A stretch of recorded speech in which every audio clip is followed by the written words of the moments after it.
बुढ़ापे में सुखी रहना है तो यह 2 काम आज ही छोड़ दें और यह 3 चीजें अपना लें। एक गांव में एक बुजुर्ग दंपति रहते थे। उन दोनों में से पत्नी जो थी वह शांत स्वभाव की औरत थी और वह बुजुर्ग चिड़चिड़ापन और गुस्से स्वभाव का व्यक्ति था। वह बुजुर्ग बात बात पर नाराज होने वाला था। उसकी पत्नी उसे समझाती थी कि इस उम्र में इतना गुस्सा ठीक नहीं है, लेकिन वह मानता ही नहीं था। उसकी पत्नी जब खाना बनाती थी तो कभी सब्जी में या रोटी में थोड़ा भी नमक तेज हो जाता तो वह थाली को उठाकर फेंक देता था। उसके इस व्यवहार से पूरा घर परेशान रहता था। पूरे घर में क्लेश और रोज रोज इसी बात का झगड़ा होता रहता था। घर के सब लोग कबीरपंथी थे, कबीरदास जी के अनुयायी और उनके सत्संगी थे। रोजाना कबीरदास जी के सत्संग में जाते थे। फिर एक दिन उनकी पड़ोसी महिला ने उस बुजुर्ग महिला से कहा कि इनको भी सत्संग में ले जाया करो, हो सकता है कि कबीरदास जी की बात मानकर उनका व्यवहार बदल जाए। फिर उस बुजुर्ग महिला ने कहा, बात तो ठीक है। फिर उसने अपने घर वालों को यह बात बताई और कहा कि इनको भी कबीरदास जी के पास ले चलते हैं और उनको सब बात बताएंगे, शायद कुछ हल निकल जाए। रोज रोज के झगड़े से किसी तरह से तो मुक्ति मिले, किसी तरह तो घर में क्लेश खत्म हो और शांति आए। फिर एक दिन घर वाले किसी तरह उस बुजुर्ग को मनाकर कबीरदास जी के पास ले गए। संत तो बिना बताए समझ लेते हैं। जब वे कबीरदास जी के पास पहुंचे तो उन्होंने समझ लिया कि ये लोग उनके पास क्यों आए हैं। कबीरदास जी ने देखते ही जान लिया कि उनके घर में अशांति है, इसलिए घर में सुख चैन की तलाश में यह हमारे पास आए हैं। उन्होंने यह भी जान लिया कि घर में अशांति का कारण क्या है। जब वह गृहस्थ परिवार वहां पर पहुंचा तो दोपहर का समय था। सभी ने जाकर के कबीरदास जी को प्रणाम किया और उनके सामने बैठ गए।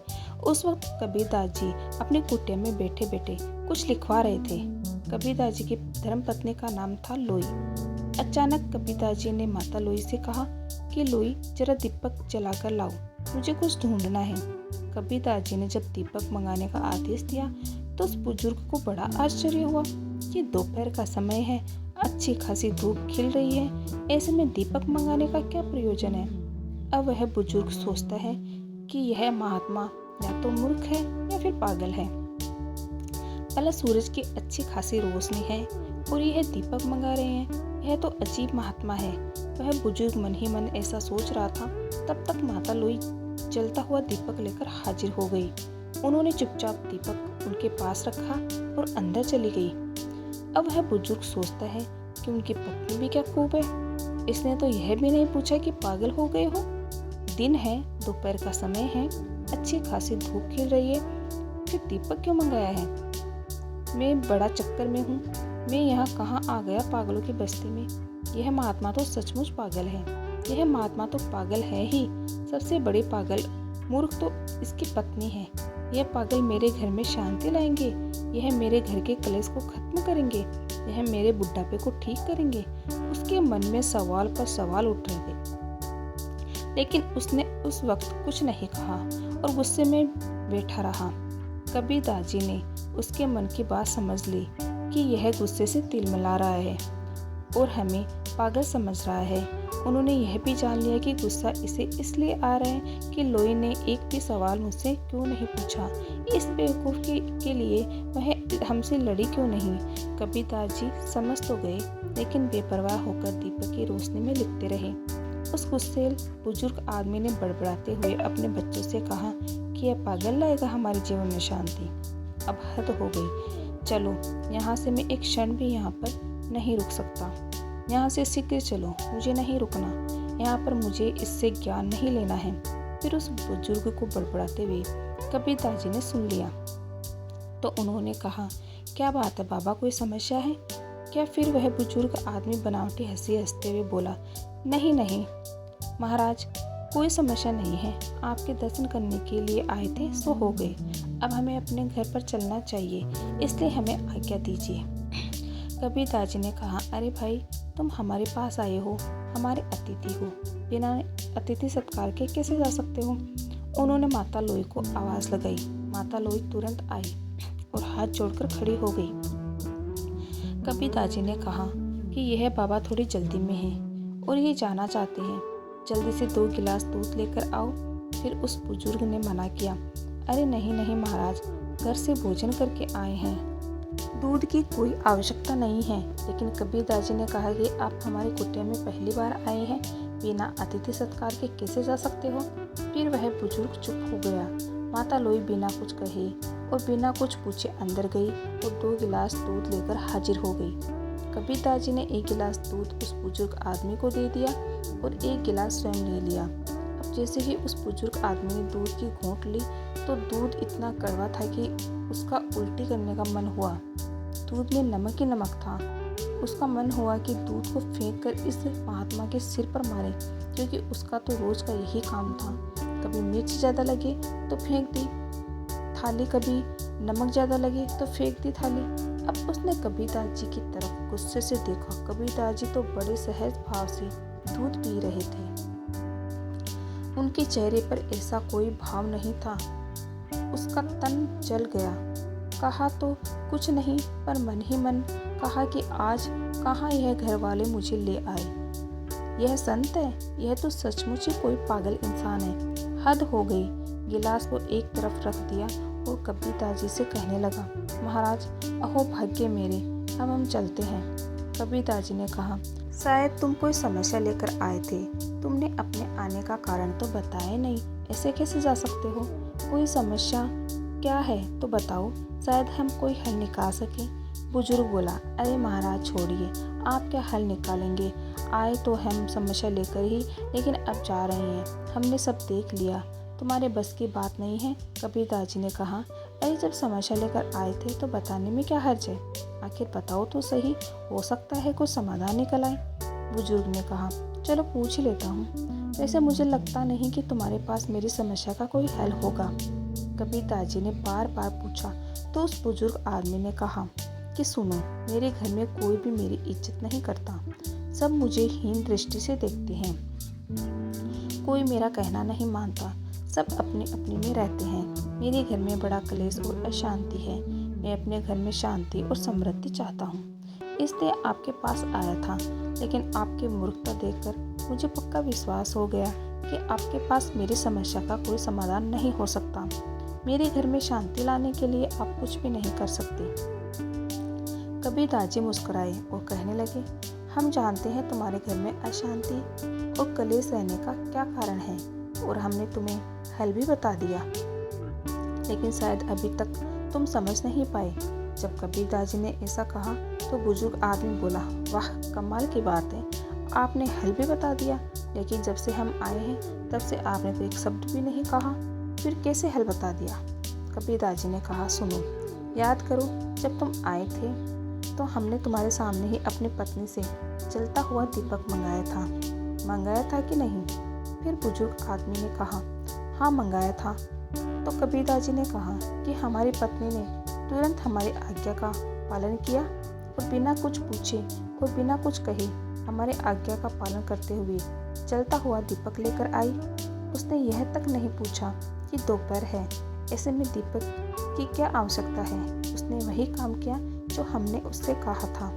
कोई सवाल तो नहीं किया, कोई प्रतिकार तो नहीं किया। बुजुर्ग आदमी बोला, हाँ इसी बात का तो मुझे ताज्जुब है। कबीरदास जी ने कहा, उसके बाद फिर हमने दूध मंगाया और मैं जानता हूँ कि हमारी पत्नी ने शक्कर की जगह दूध में बहुत सारा नमक डाल दिया था। दूध बहुत कड़वा था, इतना कड़वा था कि तुमसे पिया तक नहीं गया, और तुमने देखा मैं इस कड़वे दूध को चुपचाप प्रेम से पी गया। पता है क्यों? क्योंकि जब हमारी पत्नी ने हमसे दीपक के बारे में कुछ नहीं पूछा तो हमारा भी कोई अधिकार नहीं बनता हमारी पत्नी से कोई भी सवाल जवाब करने का। तो हम भी कैसे कोई सवाल जवाब कर सकते हैं। दीपक लाना और हमारी आज्ञा का पालन करना ही अपना धर्म समझा, तो हम कैसे पूछ सकते हैं कि दूध कड़वा क्यों है। हमने भी तो अपना धर्म समझा और दूध पी लिया। जिस तरह उन्होंने कोई प्रतिकार नहीं किया, उसी तरह हमने भी कोई प्रतिकार नहीं किया। इससे क्या समझे? इससे यह सिद्ध होता है कि पति और पत्नी दोनों को सामंजस्य स्थापित करके एक दूसरे की बात माननी चाहिए, एक दूसरे की बात का सम्मान रखना चाहिए, आपस में प्रेम और विश्वास से रखना चाहिए। मुझे पता है ऐसा तुम नहीं करते हो। कबीरदास जी ने कहा कि ध्यान रखो, गलती सबसे हो जाती है। आज गलती से दूध में शक्कर की जगह नमक पड़ गया है तो हमने स्वीकार किया, चुपचाप बिना कुछ पूछे बिना कुछ कहे पी लिया। तुम्हारे घर में अशांति का कारण यही है। तुम दो चीज़ों से बहुत परेशान हो और उसी के कारण घर में अशांति है, क्लेश है। कबीरदास जी ने कहा कि बुढ़ापे में जो इन दो चीज़ों को त्याग देता है वही सुखी रहता है। कबीरदास जी ने बताया कि यह दो चीज़ें हैं, स्वाद और गाली।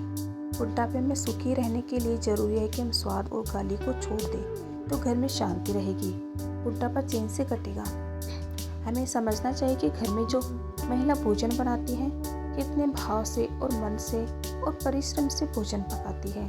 गर्मी हो या सर्दी हो, जो भी परिस्थिति हो, वह समय पर बड़े भाव से भोजन पकाती है और हमें खिलाती है। कहते हैं कि राख रसोई पाघड़ी कभी कभी बन जाए, कभी गलती से हो सकता है कि नमक ज़्यादा हो जाए, मिर्च ज़्यादा पड़ जाए। तो क्या हमें उस भोजन को और उस अन्न को फेंक देना चाहिए? बिल्कुल भी नहीं।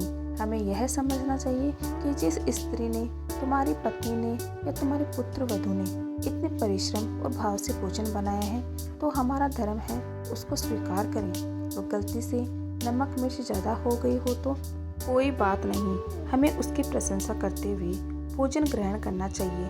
अगर हम ऐसा करते हैं तो दूसरे दिन वह और मन से भोजन बनाएंगे। यदि हम ऐसे में थाली दीवार पर फेंक कर मारते हैं तो सोचो उसके दिल पर क्या बीतती होगी।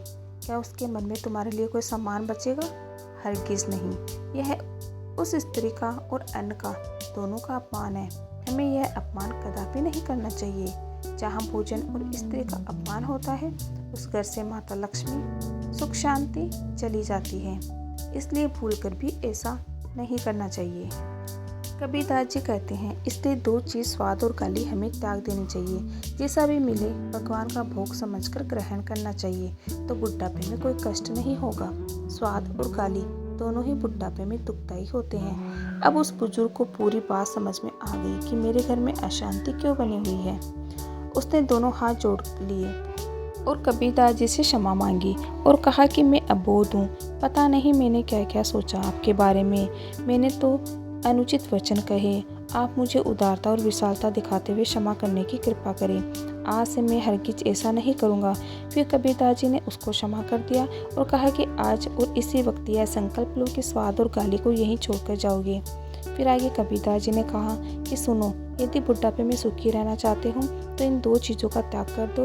और मैं अब तुम्हें जिन तीन चीज़ों के बारे में बताने जा रहा हूँ, इन तीन चीज़ों को हमेशा अपने साथ रखोगे तो बुढ़ापे में कभी कोई कष्ट नहीं होगा।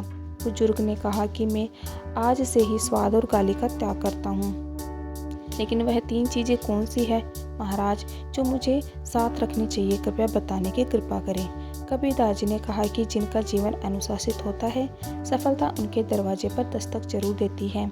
मनुष्य का जीवन तभी सार्थक बनता है जब अपने कार्य और जिम्मेदारियों के बीच संतुलन बनाकर रखे। जीवन का वह पड़ाव है जहां हर व्यक्ति सुख और आराम की जिंदगी जीना चाहता है। इस पड़ाव में खुशियां पाने के लिए व्यक्ति को बुढ़ापे तक इन तीन चीज़ों का साथ नहीं छोड़ना चाहिए। इसे समझना बहुत ही जरूरी है। पहली बात, धन का सदुपयोग।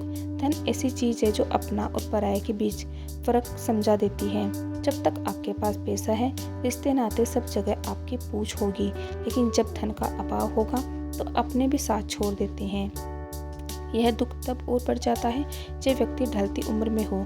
इसलिए महापुरुषों ने कहा है कि धन का सदा सदुपयोग करना चाहिए। पैसों की बचत करेंगे तो बुढ़ापे में आपको किसी के सामने हाथ फैलाने की जरूरत नहीं होगी। साथ ही ध्यान रखो, संपूर्ण धन पर कुंडली मारकर बैठ जाना भी बुढ़ापे में दुखदायी हो सकता है।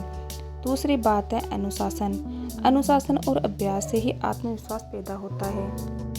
जो लोग अपना हर काम समय पर करते हैं, अपनी दिनचर्या को अनुशासित ढंग से जीते हैं, उन्हें कभी किसी पर निर्भर नहीं होना पड़ता।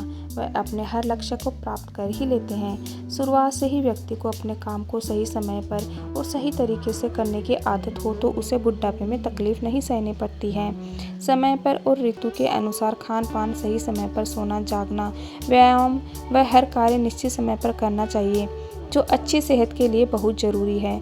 अनुशासन का साथ कभी नहीं छोड़ना चाहिए। कहते हैं जिनमें अकेले और अनुशासन के चलने के हौसले होते हैं, एक दिन उनके पीछे काफिले होते हैं। तीसरी बात, कबीरदास जी कहते हैं, जब व्यक्ति किसी निस्वार्थ भावना से मदद करता है, वह जीवन में कभी उदास और परेशान नहीं रहता। दान और दया ही सबसे बड़ा धर्म है। आपके आज की मदद आपके कल को सार्थक बनाती है। बुढ़ापा सुख और शांति के साथ व्यतीत होता है। मदद के लिए अपने हाथ हमेशा खुले रखना चाहिए। कबीरदास जी की बात सुनकर वह बुजुर्ग बुढ़ापे में सुखी रहने का मूल मंत्र सीख चुका था। उसे बड़ी प्रसन्नता हुई और खुशी खुशी अपने घर आ गया। कबीरदास जी की वाणी को उसने अपना आधार बना लिया और थोड़े ही समय बाद उसके घर में सुख शांति आ गई और बुढ़ापा सुख और चैन से गुजरने लगा। वीडियो अच्छा लगे तो लाइक से सब्सक्राइब जरूर कीजिएगा। Okay, thank you everyone.